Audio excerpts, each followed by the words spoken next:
This video is for So Much Fun students who want to make a jelly roll rug. Prior to coming to the first class, you're going to need to join your jelly roll strips. And there's more than one way to do this, but I'm going to show you a technique that I recently learned, and I think it's a good one. And I think also that it saves on fabric and also time.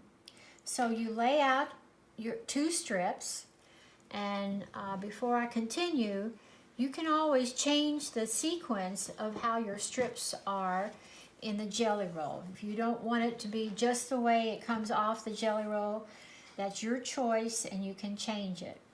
But once you know how you want the different strips to connect, you take 2 strips and you place them both face up. Alright, so this is a little different from what you have done in the past.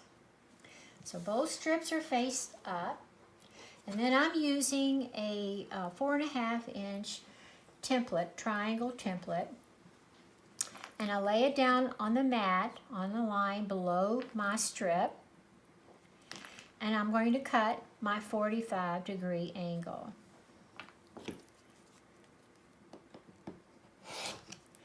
Once I cut that, before I do anything else, I want to remove the 3/8 of an inch at the bottom. And I did say 3/8 and not 1/4.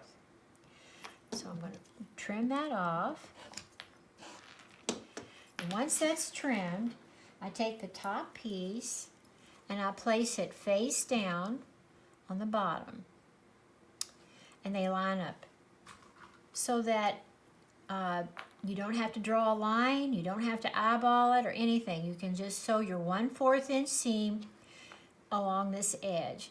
And I pin each one of these because I want them all connected, and I'm going to do this at the table while I'm cutting the strips, so I don't have to worry about some of them being turned wrong side up. So you're going to need to connect all your strips, whether you use this method or a different method. Then you go to the iron and you press your seams open, have them nice and flat. This is all you need to have done before you come to your first class.